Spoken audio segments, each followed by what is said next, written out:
Thank you for standing by. Welcome to the DandR Sobey's Atlantic Scholarship Teleconference. All participants are at present in a listen-only mode. Following the panel discussion, instructions will be given for questions and answer session. For operator assistance during the call, please press *0. As a reminder, the call is being recorded. I will now turn the call over to your moderator for today, Mr. Andrew Walker. Thank you, Denise, and good afternoon, everyone, and thanks for joining us. On behalf of the DandR Sobey Atlantic Scholarship, we want to thank all participants for your flexibility in joining us via this teleconference. Despite the impact of Tropical Storm Sandy on travel schedules and our initial plans to host a webinar on campus at Queen's, we felt it was important for us not to postpone today's panel discussion. As a result, we made the decision to conduct only a teleconference to accommodate all panel members. We're extremely excited to host today's panel discussion and share with students and guidance counselors what it takes to be awarded the DandR Sobey Atlantic Scholarship and succeed at Queen's School of Business. By way of introduction, on the discussion panel today is Rob Sobey, who joins us from Halifax, Nova Scotia. Rob is President and CEO of Lawton's Drugs, a leading drugstore chain and healthcare provider with more than 80 locations throughout Atlantic Canada. Rob is also Director of Empire Company Limited, Sobey's Inc., Seafort Capital, and DHX Media. Rob started his full-time career at Sobey's Inc. in 1989, holding progressively senior positions in operations, merchandising, marketing, finance, and planning before assuming leadership of Lawton's Drugs in 2006. He volunteers in the arts, educational and philanthropic areas, and has served on numerous foundations and not-for-profit boards. Rob served on the Board of Trustees for Queen's University for 8 years, and he currently sits on the advisory board of the Queen's School of Business and on the North American Acquisitions Committee for the Tate Museum in London, England. He also proudly chairs the Sobey Art Award, Canada's preeminent prize for contemporary visual arts, which coincidentally will be awarded at a special gala in Toronto on November 16th. I thought I'd put a plug in for that, Rob. Thanks, Andrew. In 2011, Rob was appointed Honorary Colonel of the 1st Field Artillery Regiment of the Royal Canadian Artillery. He graduated from Queen's University School of Business in 1988 and earned his MBA from Babson College in Wellesley, Massachusetts, as well as his ICD designation from the Institute of Corporate Directors. Rob and his father, Donald Sobey, created the DandR Sobey Atlantic Scholarship in 1999. From the Queen's School of Business in Kingston, Ontario, the current scholarship recipients joining us on today's call: fourth-year student Ben Jane, who's from Halifax, Nova Scotia; first-year student Patricia Queck, whose hometown is Fredericton, New Brunswick; and fourth-year student Charlotte McDonald, also from Halifax. Welcome, Ben, Patricia, Charlotte, and Rob. Hi, everyone. I'm also pleased to welcome from the Queen's Admissions Office, Wendy Smith. Wendy has joined us to help answer any specific questions about the Queen's School of Business or the admissions process following the panel discussion. And on that note, our conference call today will focus on two key topics, the first being the application process and scholarship criteria, and the second is the Queen's experience. We will do our best to divide our time evenly, with 15 minutes for each topic to be followed by a Q&A session. As a reminder to participants, you can send questions anytime during the conference call via email at info@dandrssobeyscholarship.com. You will also have the opportunity to ask questions directly of the panel following the discussion, and the operator will provide instructions at that time. Thanks to those of you that have already sent questions, and please note we will do our best to answer all questions, and we'll send a follow-up email to any participants whose questions we may not have the time to answer during today's call. With that, let's move right to the first topic discussion, which is the application process and criteria.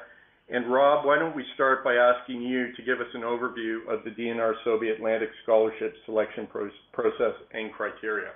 Thanks, Andrew. It's Rob. I'd like to welcome everybody on the call, all the prospective students out there, and your principals or guidance counselors, welcome.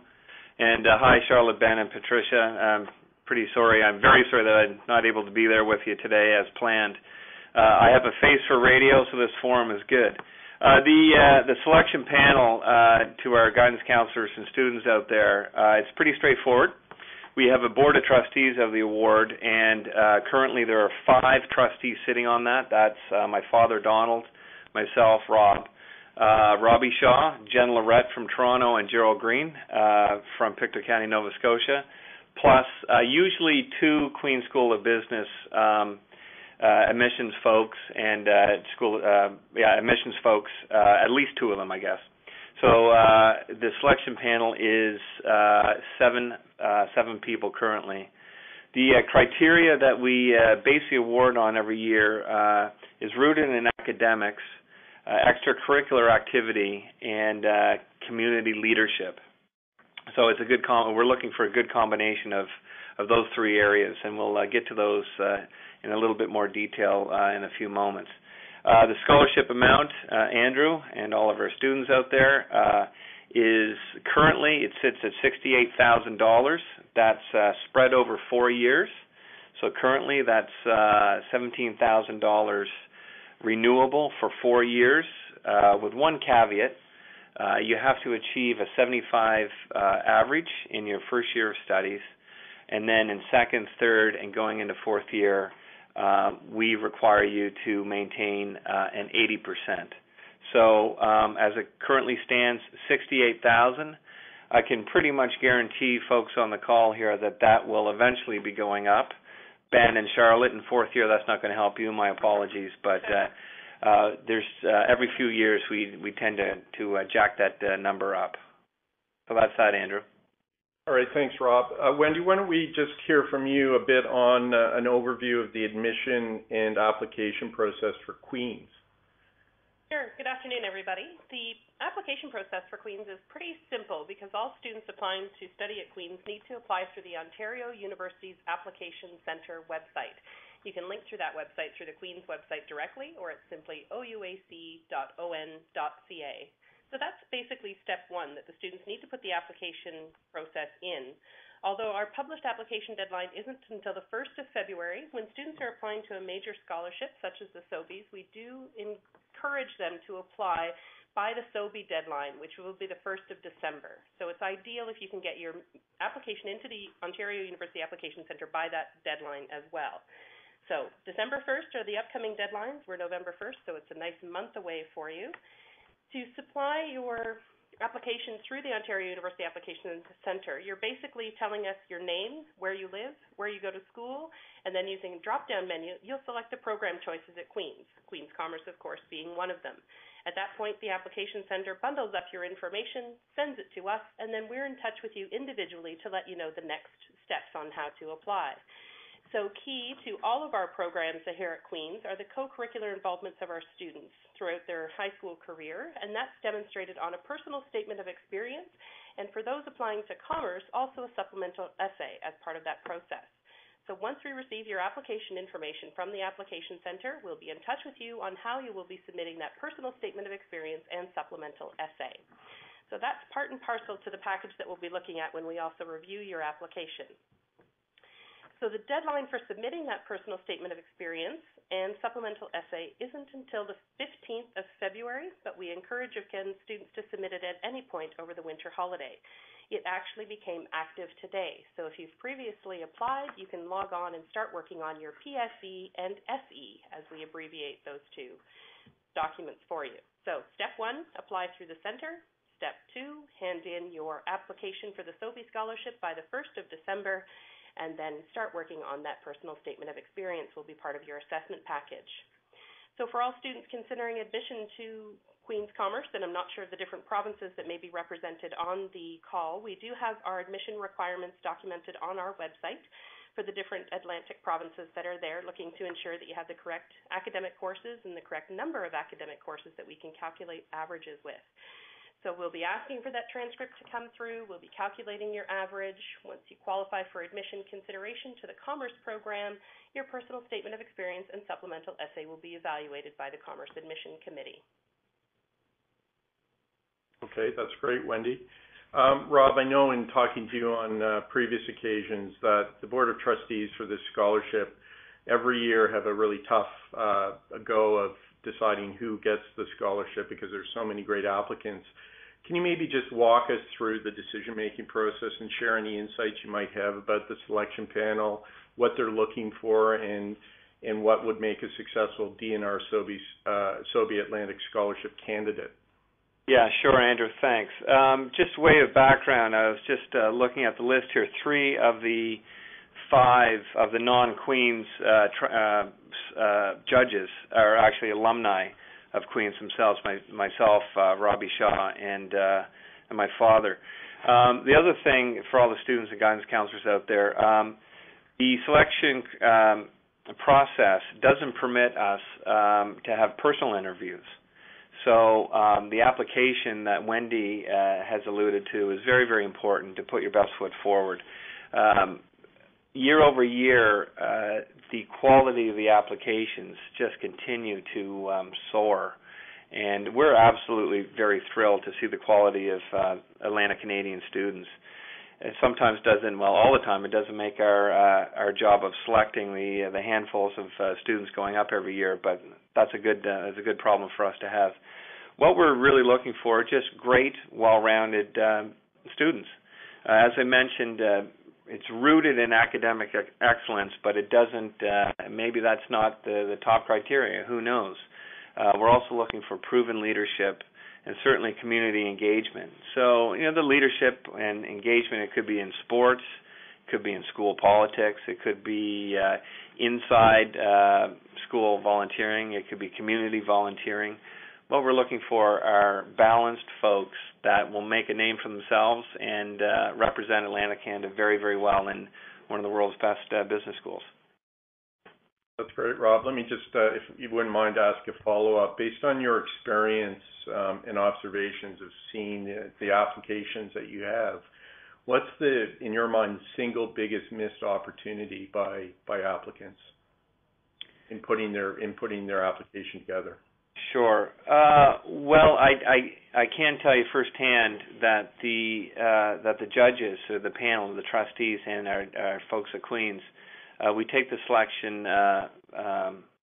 process very seriously, and so it's probably incumbent upon the applicants. They may really want to consider the application to take it very seriously as well. It's a great life example of truly selling yourself. And again, there's no personal interview. So what we see on paper, that's what we get. I'd say the single biggest piece of advice would be make sure students and guidance counselors for your students, make sure you tell your story and tell it well. Really sell yourself, not just where you came from, meaning what you've been doing, what you've done up to now, but also we like to hear your aspirations and where you might like to be in the future, 3, 5, 10, 25 years down the road.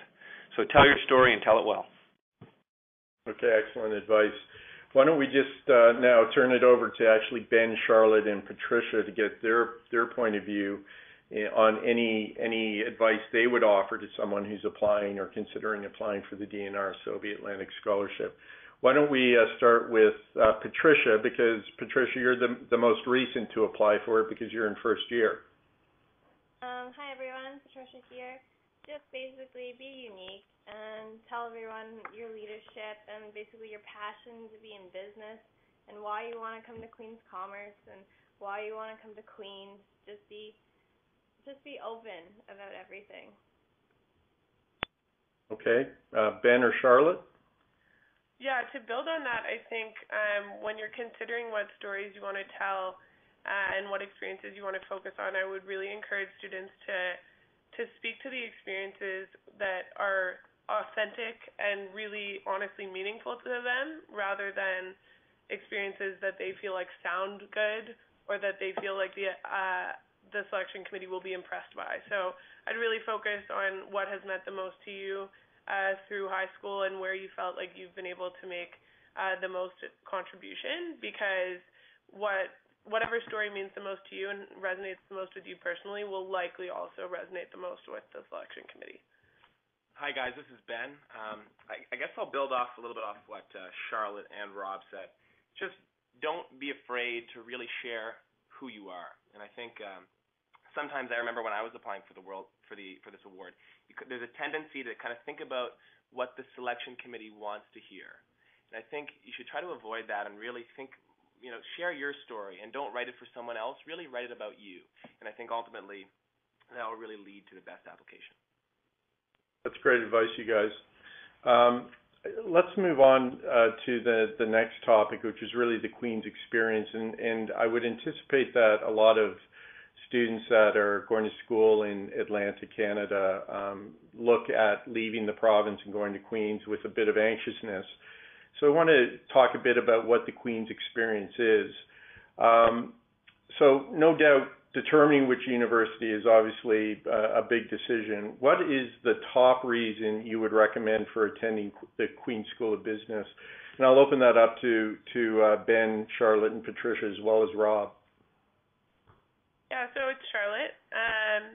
I would say the top reason I would recommend the commerce program is the opportunity to get involved outside the classroom and the variety of opportunity there is there. So whether or not it's through commerce and through the Commerce Society at Queen's, or whether it's through athletics or through different clubs outside of the program, there are endless opportunities, and there's always something.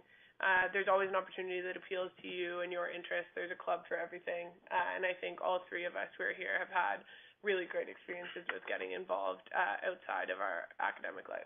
Absolutely. And I'll preface by saying that I was definitely one of the kids who was nervous to leave. And I think, immediately upon arriving here, it's just so apparent how incredible the community is. And whether it's the Sobey scholars or the other people in the business school, and whether the teachers or the students, everyone is looking out for each other. And I think everyone knows that you're nervous to get here, right? And I think everyone feels that way. And I've never been at a place that just has so many friendly people looking out for each other. So, after 4 years, it's hard to believe that I was nervous. But definitely the thing that I love most about Queen's, and I've visited a lot of other universities, is really just the fact that it's a small campus and the community is so strong here. Yeah, Patricia here. Just coming, I really wanted to be away from home, and coming here I got a little bit nervous. But once I got into res, I was talking to some people on my floor, and they're all nervous too. So they're really friendly, and they come like your second family. And it's really cool, learning res life, and the school's really pretty. It's beautiful down here, and it reminds me of home, actually. Yeah. And it's Rob.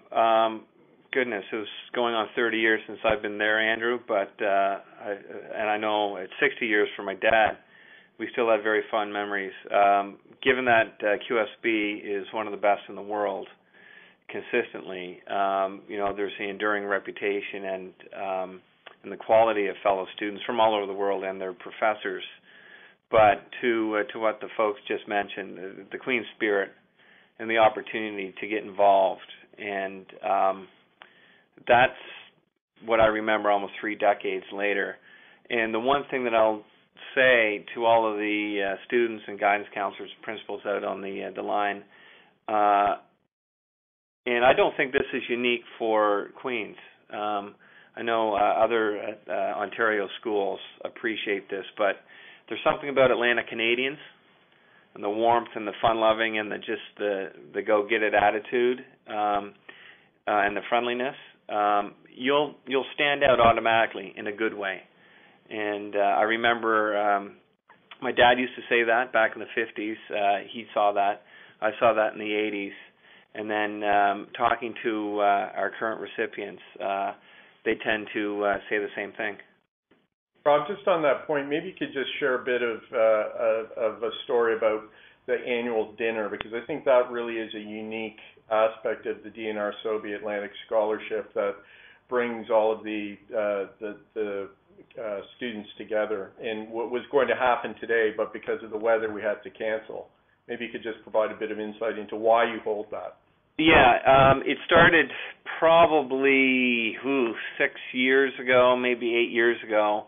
My dad and I decided to make sure that we meet our award recipients. We wanted to get on campus, and before we knew it, we were hosting a big lobster and steak dinner every year, once every year. We usually had it I think it started in January. Then we realized, well, the third-year students, if they're off to studying abroad, we should have it in the second semester. We should have it in the late fall. It just so happened that it was scheduled, as Andrew just mentioned, it was scheduled for tonight. We were very, very sad that we had to pull the cork on that, just given travel logistics. So we're postponing it to January. Date to be determined. Ben, Charlotte, and Patricia, and certainly look forward to seeing you. The attendees are up to about 45 people, Andrew, now. Seems like a lot of people love, and when we fly up the lobster with us. So it's a wonderful opportunity for the trustees to meet these absolutely stellar students and get to know them better, network, connect, and have some fun too. Let's bring a bit of home to Queen's. Well, I think that's why the year over year the attendees from Queen's University themselves they seem to be scrambling to attend, which is great to see. I think the word's out, Andrew, and we're pleased to host them. That's great. I'll turn this back to Ben, Charlotte, and Patricia. Do you have a favorite place to hang out in Kingston besides the library? Well, it's funny that you say that. So the business building, Goods Hall at Queen's, just went under a huge renovation and expansion project, and the new part of the building is absolutely beautiful and has like a brand new Starbucks with this great seating area that has a view of the football field, and it's kind of this great like picturesque vista. So I think Ben and I often run into each other outside of the Starbucks. Yeah, this is Charlotte, by the way. And it's great because as much as you say, like when you're not in the library, like we still like hanging around campus and still like hanging around nearby because you run into friends. So, so even once you're done class, it's sometimes nice to hang out. Now I'm from Halifax, Nova Scotia, and for those of you who've been there, of course, it's got a great harbor. And the nice thing about Kingston and Queens is that it actually is located on the water. So one of my favorite things to do is either jog or when the weather permits, just hang out down there, and that it always makes me feel like home. So the water in Kingston is great. Patricia here. Being the first year, I haven't had the time to really explore yet, but I will get there. Usually I'm just hanging out in the new expansion, which is gorgeous, as Charlotte was saying. Or there's a thing called Lazy Scholar in one of the residences, and it's like a place to grab food and just chill with your friends. That's great. To the three of you again, what have you enjoyed most about leaving your home province to attend school, to attend university, and what have you found the most challenging? I'll take that one. It's Patricia again. Meeting new people was definitely the best thing. Just a whole nother life. Like you can reinvent yourself, just be yourself, and people are really like loving and they'll let you in. And probably the hardest thing was probably adapting to university life. It is a little bit different from high school, how you don't go to like class from like 8:30 to 3:30 every day, but you get used to it and it's not too bad. Yeah, in terms of the good things, I mean, university just has so many people, and I think I've made so many deep friends at Queen's because I really feel, high school is a little bit smaller. It certainly was for me. I had a graduating class of about 80. So here in my class, there's 300 people, and I really feel like I've made some of the deepest friendships I ever have just because there's so many people, and you can find people that just share the interests that you have. And in terms of kind of a tough adjusting thing, I guess for me it was just being away from Halifax and coming to Kingston. And the nice thing is, I mean, pretty quickly you get over that just because of the people and as I said earlier, the community. Yeah, I think similarly to Ben, my graduating class was 32, and I had been in the same building for 13 years when I graduated. So I think a comfort zone would be an understatement there. I got quite comfortable, so I think that is what made the transition to Queen's so exciting and so great, was that it was an entirely new world, and I was really breaking out of my comfort zone. And again, like these guys have talked about, meeting a bunch of great new like-minded people. And it's always an adjustment to leave home and an adjustment to missing your family. But I think it's interesting. Rob was speaking briefly about the annual dinner. I think in my first year, that was kind of the moment when that homesickness vanished for me. As much as you're missing home, that's kind of the moment in November is when you're really you've made some friends, you feel those relationships coming, and then they bring the lobster and bring that taste of home, and you realize that you're actually really, really happy here. Awesome. One last question before we open it up to the participants, everyone that's phoned in from Atlantic Canada. And I'll let Rob, you answer this as well, but Ben, Charlotte, and Patricia, do you have a favorite prof or a course? I'm struggling to answer this one because everything that I've studied here is just so different from the things I studied in high school. I mean, we were studying accounting, finance, organizational behavior, marketing, and I never even thought about that stuff in high school. So truthfully, I can't say that I have a favorite course just because everything has been new and fresh to me. So without sounding cliche, I really have loved it all.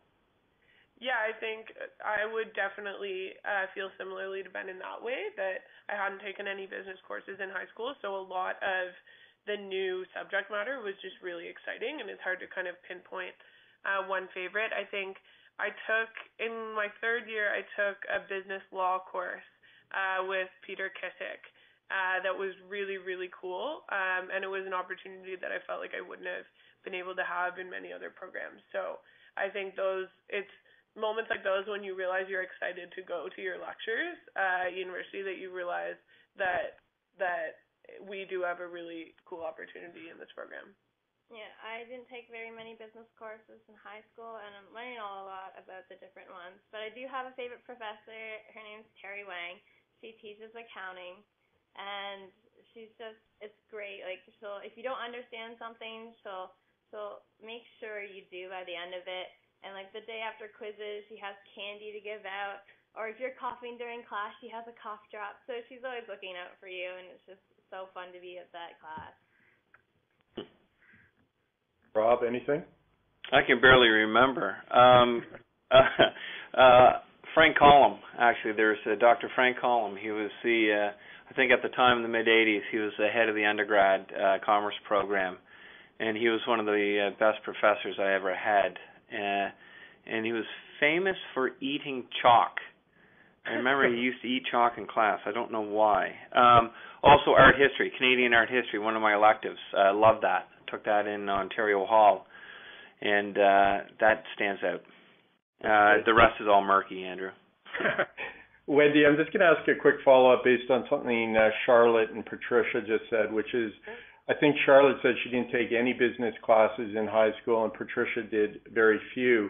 That obviously isn't a major criteria to actually get into the Queen's School of Business? Correct. It is not. Students aren't required to have any business preparation for the School of Business because, of course, those foundation years in the first couple of years really set the tone for the learning that they'll be doing in their upper years as well. So if a student is thinking about commerce but is worried that they haven't been exposed to some of those ideas through high school, that shouldn't be a hesitation for them at all. Excellent. That's great to know.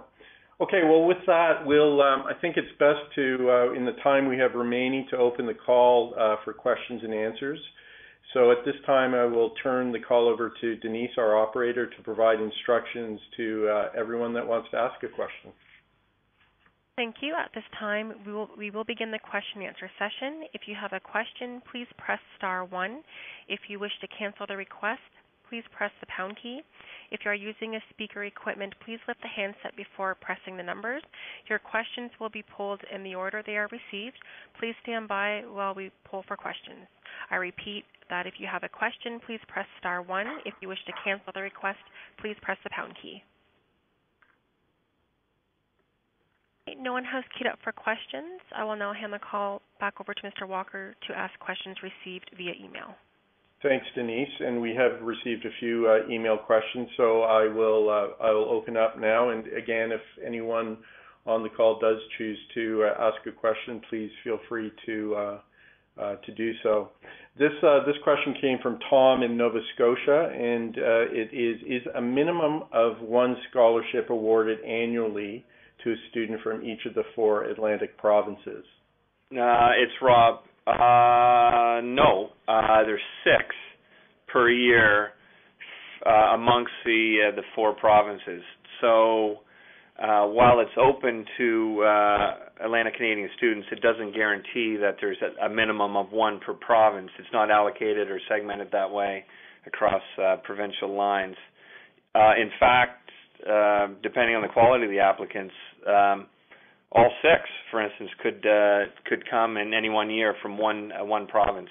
Overall, only those students who meet the criteria are considered for the scholarship. But so every now and again we'll see, maybe 2 from Newfoundland and 2 from New Brunswick.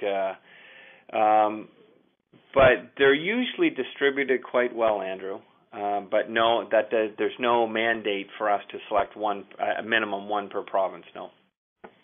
Rob, one of the other questions, and I know you say this every year when you're at the dinner, is there an obligation for the students once they graduate, or do you want to see them come back to Atlantic Canada to work, or is that a must-do? Well, I think Ben and Charlotte, you've probably heard this at least 3 times before, and Patricia, you would have heard it tonight. The answer, Andrew, is no. There's absolutely no strings attached.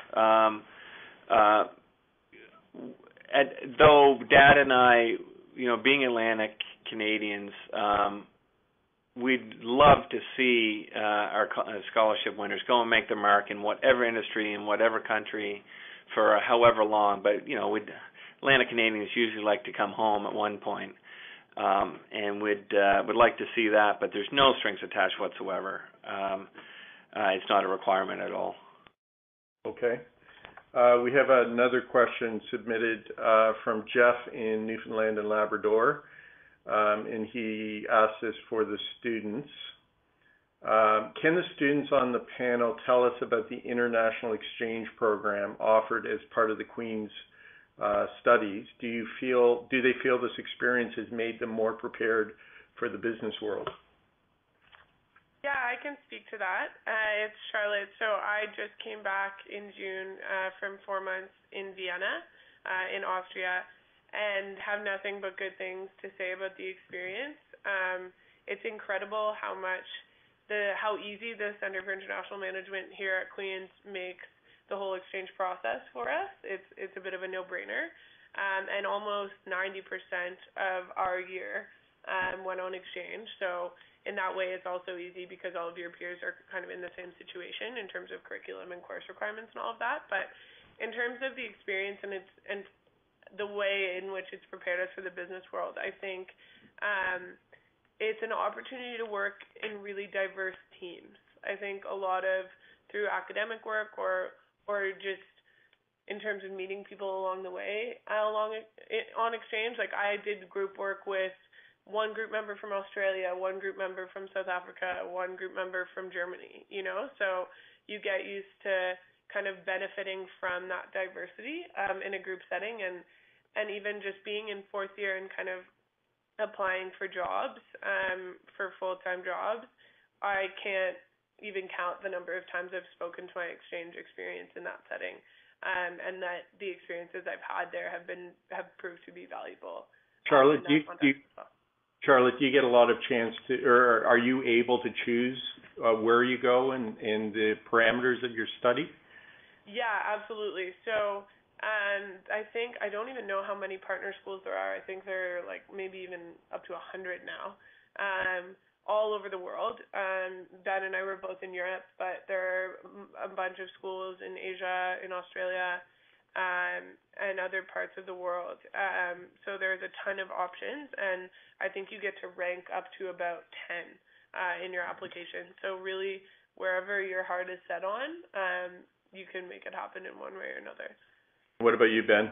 I'd say very much the same thing. I mean, the exchange program at Queen's is such a neat opportunity in that, as Charlotte said, about 90% of your peers are going around the world with you.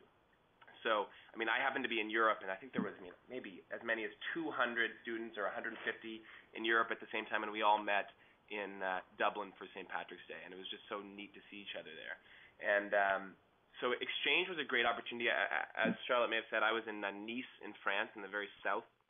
And similar to Charlotte, it's meeting people. And my best friend over there was from Australia, and you meet people from Germany, and you work with them really closely. So, I mean, it's one of the few times in your life probably that you actually get to spend 6 months really immersing yourself in the culture of another country. So for me, it was just a wonderful opportunity.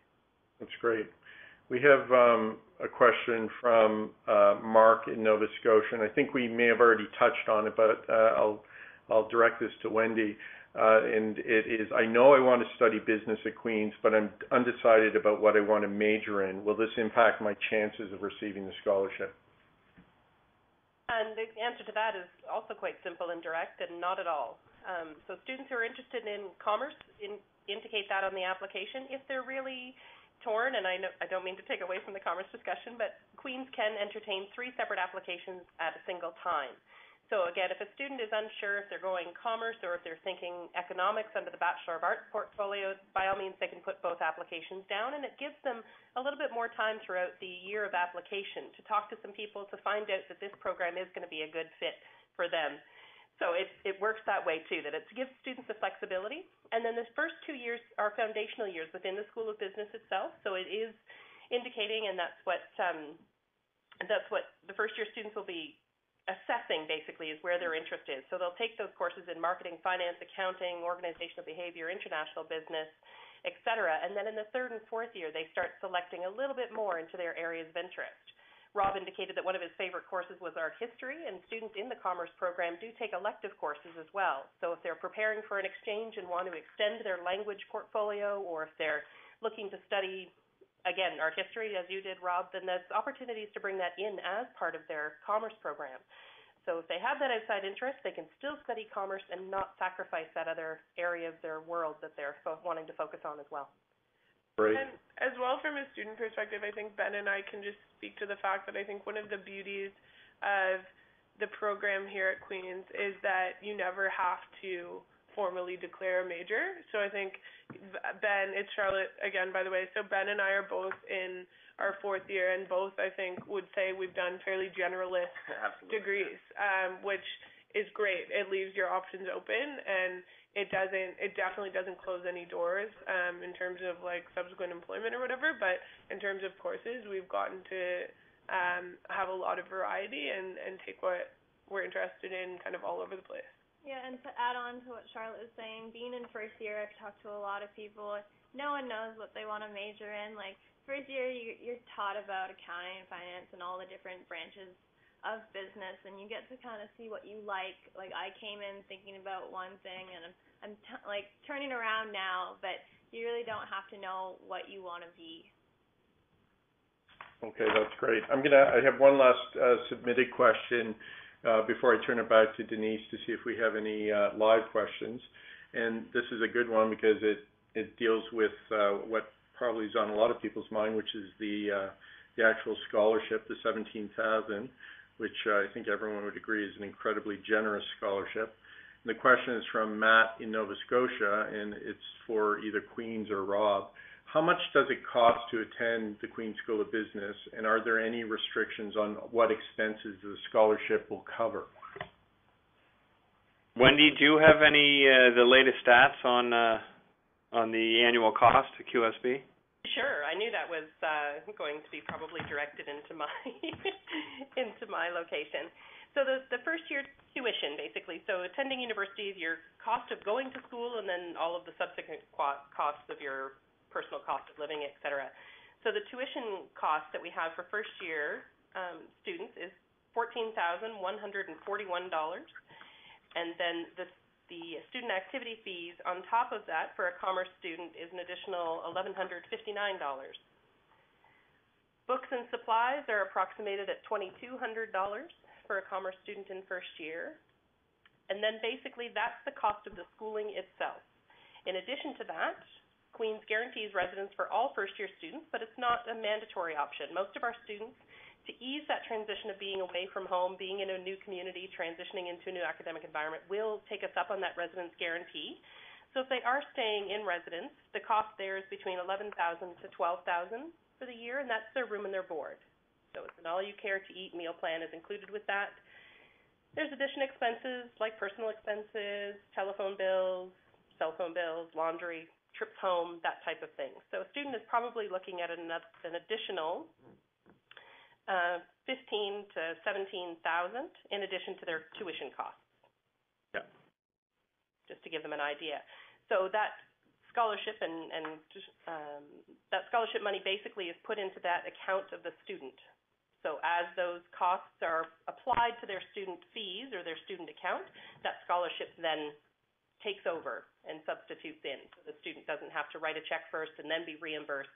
It basically sits as the total value within the student's account, deducts off the tuition, deducts off the student activity fees, etc.